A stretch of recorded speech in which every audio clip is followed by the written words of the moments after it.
তো হ্যালো বন্ধুরা, তোমাদের সকলকে জানাই স্বাগতম আমার নতুন একটা ভিডিওতে। আমি তহিদুল এবং তোমরা দেখছো পিজন লাভার 01 ইউটিউব চ্যানেল। তো আজকে আমি ছাদে এসে একটা ঘটনা ঘটে গেছে আমার কবুতরের সাথে। তো সেটা দেখে আমি খুবই অবাক হয়ে গেলাম, কারণ খুবই খারাপ ঘটনা ঘটেছে। তো তার আগে আমার যে সমস্ত কবুতর সব ছাড়া আছে আমি কবুতর ছেড়ে রেখেছি। আর যে ঘটনাটা ঘটেছে সেটা হচ্ছে, আমার যে ম্যাটটা যে ডিম পেড়েছিল তোমরা এর আগের ভিডিওতে দেখেছিলে। তো সেই ম্যাটটা যে ডিম দুটো ঘোলা হয়ে নষ্ট হয়ে গিয়েছে।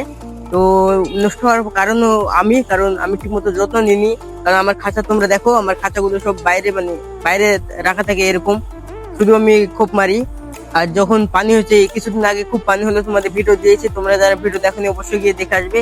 কারণ এখন বর্ষার টাইম, খুব প্রচন্ড পানি হচ্ছে এবং যেই পানিগুলো সাপোর্ট যাচ্ছে কবুতর পানি কবুতরের খাঁচার দিকে, এবং কবুতরের খাঁচাটা ভিজে যাচ্ছে, ভিজে গিয়ে আমার ডিমে শুধু ভিজে ডিমগুলো ঘোলা হয়ে গিয়েছে। তো আমার দেশের ডিম দুটো ঘোলা হয়েছে, তো তোমাদের ডিম দুটো দেখাচ্ছি।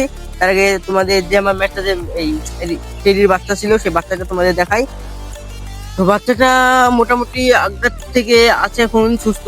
তো তোমরা দেখো বন্ধুরা, আগের থেকে সুস্থ আছে মোটামুটি। তো দেখি কেমন হয় বাচ্চাটা। তো বাচ্চাটা রাখি এবং তোমাদের দেখাই। তো দেখো বন্ধুরা আমার খোপটা। প্রথমত দেখো বন্ধুরা, এইসব জায়গাগুলো যে সব ভিজা ভিজা ভাব হয়েছিল, এখনো ঠিক মতো শুকায়নি। আমার কারণে এই ডিম দুটো আজ নষ্ট হয়ে গিয়েছে আমার কারণে। কারণ আমি যদি পানি হওয়ার সময় যদি ঠিক করে তিরপল কিংবা ওই যে কোনো পলিথিন দিয়ে আমি যদি ঢেকে দিতাম, তাহলে এই ঘটনাটা হয়তো ঘটতো না গো। তো ডিম দুটো বার করবো এবং তোমাদের আমি দেখাবো ডিম দুটো ফাটিয়ে যে কেমন ভাবে নষ্ট হয়ে গেছে ডিম দুটো। তো প্রথমে বার করি। তো এই দেখো বন্ধুরা, একটা ডিম। তো দুটো ডিমই নষ্ট হয়ে গেছে, দুটো ডিম। আর এই হচ্ছে আর একটা ডিম। আর 2 থেকে 5 দিনের মধ্যেই ডিমে বাচ্চা উঠে পড়তো।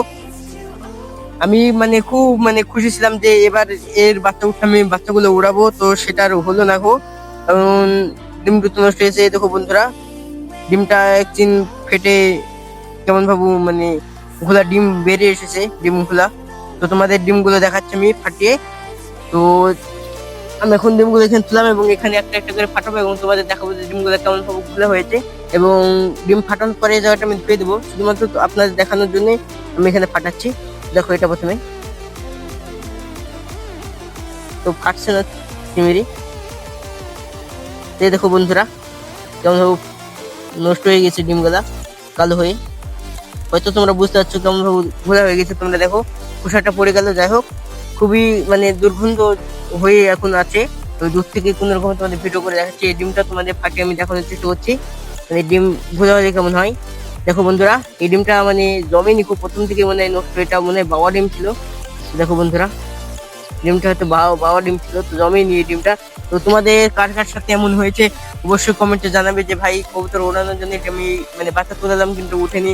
আর এই বর্ষাতে তোমরা অবশ্যই নিজের কবুতরের খাঁচাগুলো ঠিক করে ঢেকে রাখবে। যাদের কবুতরের ডিম আছে তারা অবশ্যই করে খাঁচাটা আটকে রাখবে, কারণ এখন বর্ষার টাইম, আর একটু পানি যদি কবুতরে ডিমে লাগে, ডিমগুলো নষ্ট হয়ে যায়। তোমাদের এর আগের ভিডিওতেও বলেছিলাম, কিন্তু আমি নিজে ঠিক মতো করে যত্ন নিইনি কবুতরের, যেহেতু আমার ডিম দুটো নষ্ট হয়ে গেল। তো আশা করবো তোমরা তোমাদের কবুতরের ঠিক মতো যত্ন নিবে। তো আজকের জন্য এইটুকু, দেখা হচ্ছে নেক্সট ভিডিওতে। যারা ভিডিওতে আমাদের চ্যানেল নতুন, তারা অবশ্যই চ্যানেলটা সাবস্ক্রাইব করবেন, এবং ভিডিওটা ভালো লাগলে একটু যদি কবুতর ভালো লাগে আমার, কিংবা কি ভালো লাগে, তাহলে অবশ্যই লাইক করবে। আজকের জন্য এইটুকু, দেখা হচ্ছে নেক্সট ভিডিওতে। ততদিনের জন্য বাই বাই।